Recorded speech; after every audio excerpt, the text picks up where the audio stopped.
Welcome to this edition of Engineering Success Profile Editions. Today we're talking to Titi Oliyide, who is a safety engineer at Siemens Engineering. She'll be talking today about her amazing role in the industry. Hi Titi, and welcome to the show. Hello, Damien. Thank you for having me. Hi, it's great to have you on the show. Can we start with what made you choose a career in engineering? Okay, so this is something that is a different, I'll say it's a lot of different things that contributed to it. So the first thing is, I guess, growing up with in the family that I grew up in. So my parents are into financial services, and one of my sisters as well. So I've got two sisters. So growing up, the first thing was that I am the third child of three. So I got to see my elder sisters planning, choosing a career. And so the first one chose a career as well in finance. And my other sister then chose a career in medicine. Right. And so I used to see a lot of her books. Her books were like really large and, full of nothing, no equations at all. So I was like, yeah, definitely that's not for me. Definitely. So it was kind of like some sort of elimination process, if that makes sense. Yeah. So I studied in Nigeria, so I gravitated towards the sciences. Again, just because I think I was quite logical, and I like things that were, that A is equal to B kind of thing. So it's always logical. So I sort of or analytical or stepwise sort of. So I did gravitate towards that. And I'll say as well, my parents, they really encouraged me, because anytime I would ask questions, they would say things like, oh, this is what we know, like, why is this like this? This is what you know, but I think you should go read up more about it. I mean, that time growing up, I didn't exactly have Google at first, but but we had things like Encyclopedia Britannica and stuff like that. So it was always interesting to read through those things. And then when Google came, it was just quite interesting to always go check why this is that and all of that. So I'd say it's been a combination of all these things. So when it got to choosing what to study at uni, I wanted to study math because I just loved math. Was my favorite subject. And then my dad said, oh, why not look into like a career in engineering? That is something that is quite that you would need a lot of math in as well. And I have an uncle that studied engineering as well. So I spoke to him, and then I also spoke to a few of my sister's friends. A friend of my sister's that also studied engineering, and that's how I sort of got into engineering. Funny enough, my uncle was a mechanical engineer.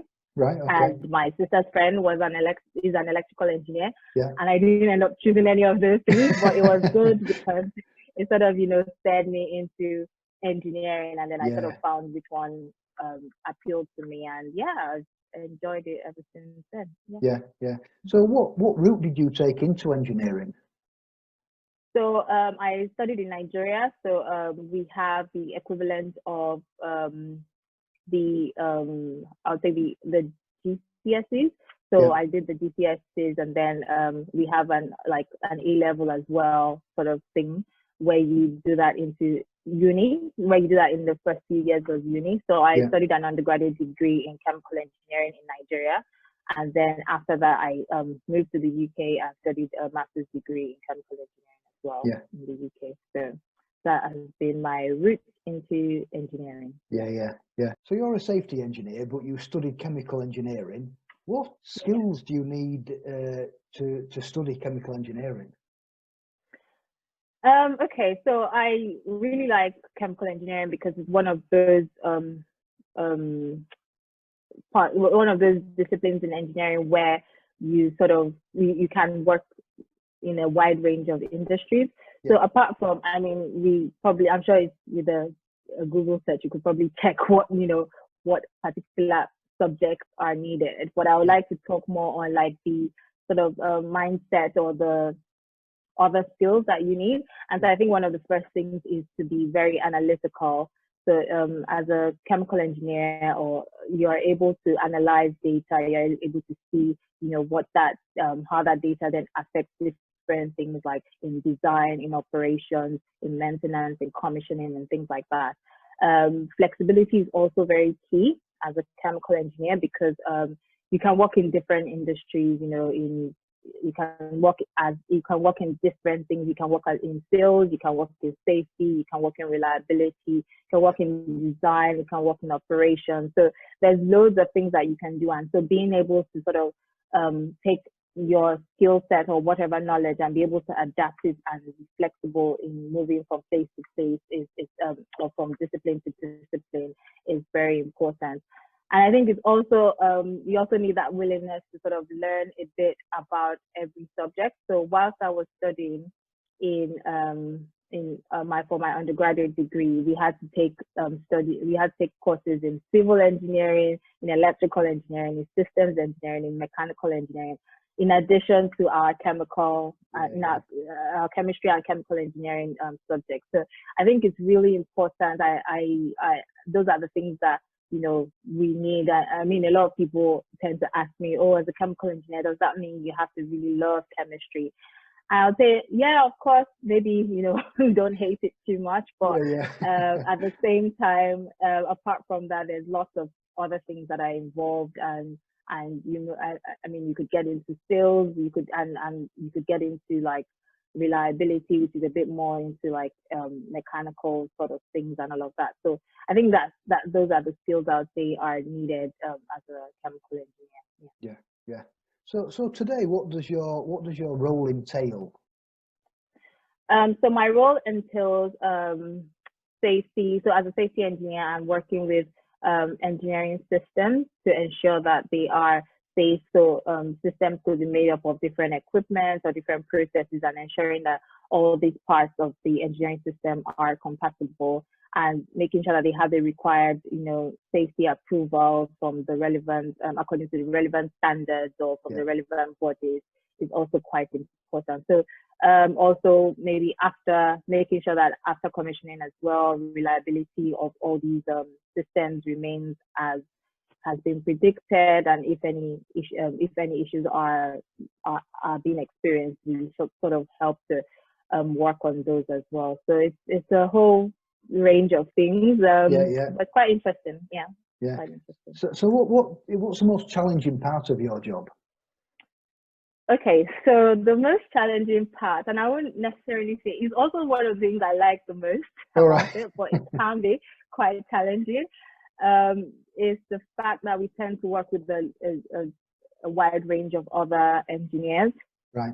So, for example, you might have to work, if you're working as a safety engineer, say in oil and gas, you'd have to work with like on a process. You have to work with like operations engineers, the people that have designed the process as well, the people that do like the instrumentation and control, the corrosion engineers and things like that.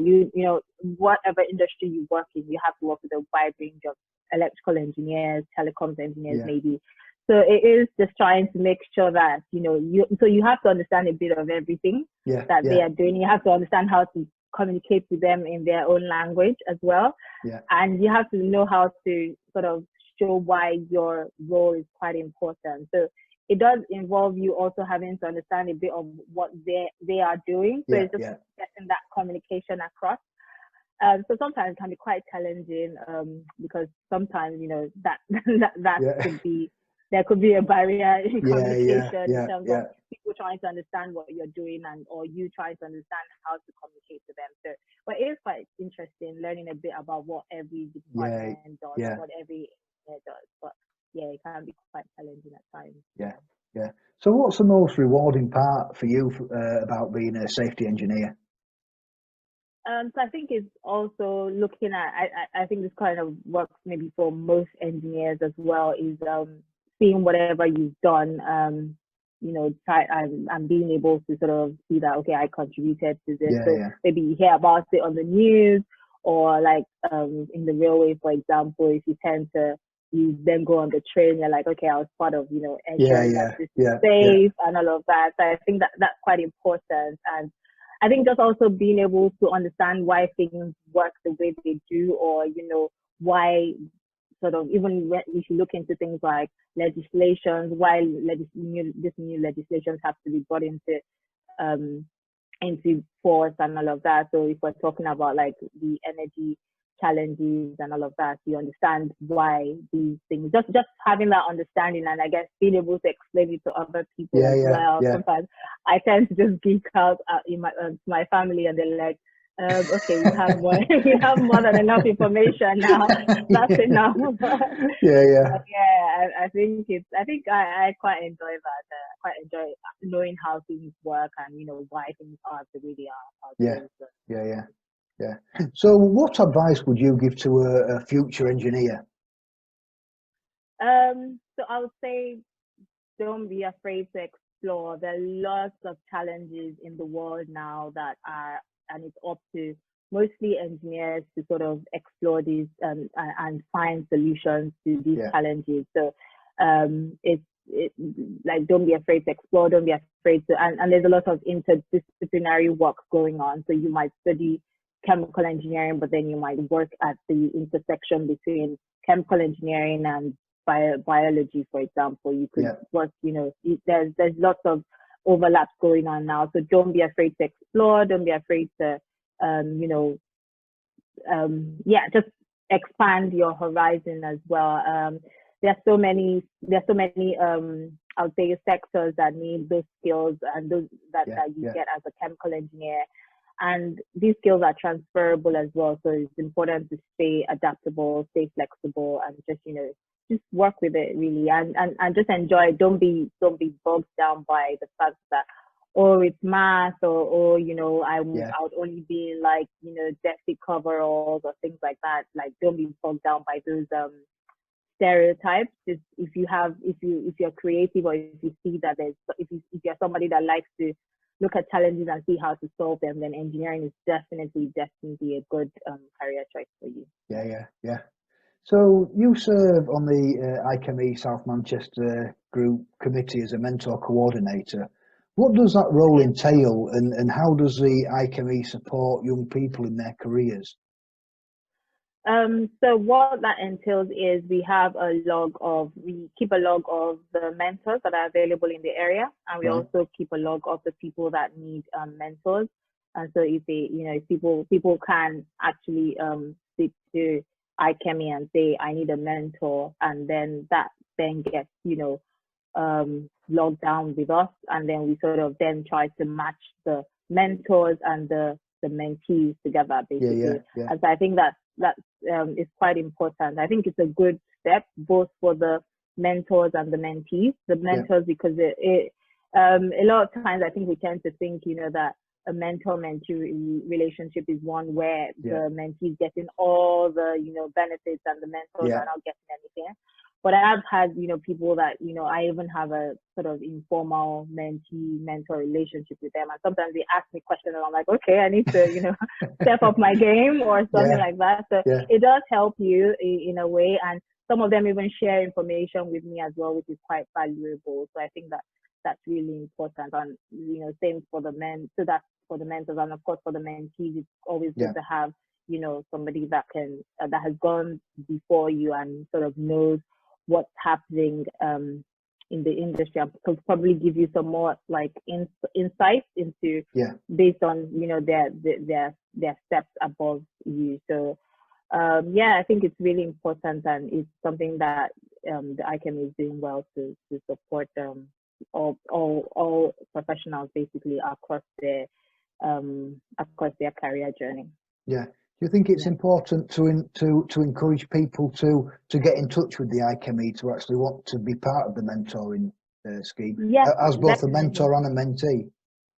Yes, definitely. I think on both sides it's quite important. I think it also helps with just sharpening your skills, and for most mentors, possibly they're chartered, or they've gone a bit further in their career, but then at that point it then there's more focus on your soft skills, as they're called. And I think it's that sort of relationship is helpful Yeah. in in building those skills. So it's a win-win situation for both mentors and mentees. So it's really, really important. It's absolutely important. Yeah. So you do a lot of outreach work to promote engineering to young people. What would your message be to somebody that say had never thought of engineering as a career? What would your message be to attract them into industry? Yes. So I would say definitely one of the things, what really drives me is the fact that there's a, like, to pass on this message is that there are loads of options. There are loads of options in engineering. And sometimes if you think, you think, oh, I don't want to be involved in this particular thing. That's okay, because that kind of shows you, it kind of, reduces the number of options, which I think is a good thing. Yeah. So if you sort of find out what you don't want to do, believe you me, there's still some, I'm sure there's still like some, there's still some things that you could do and enjoy in engineering as well. Yeah. So, so it's just encouraging people, I think, to sort of, think outside the box of, dirty coveralls, math and more math and more math. Like there's loads of software now that do all the math that we really didn't want to, we really didn't want to learn.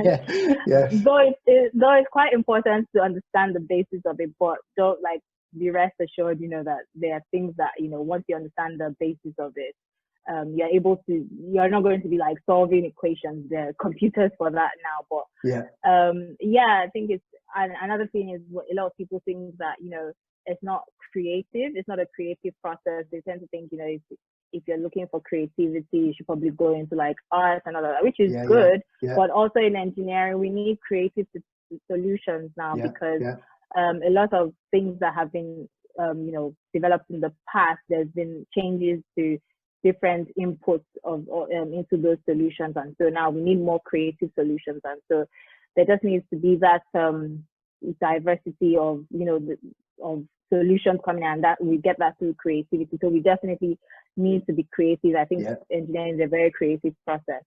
And also, I think that basically all these challenges that we talk about, whether it's the energy and transport, in different things, you talk about the sustainable development goals and all of that, they affect everybody. So I think that everybody needs to be, sort of involved, and or in some way or the other.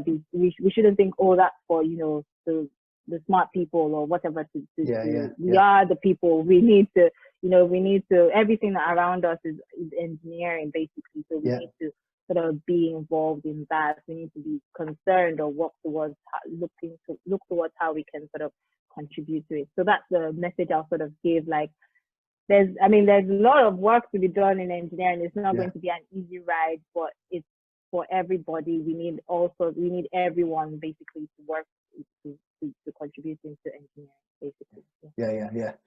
Titi, that's it. Thank you so much for your time today. Thank you. Thanks for having me. Pleasure talking to you. Thank you.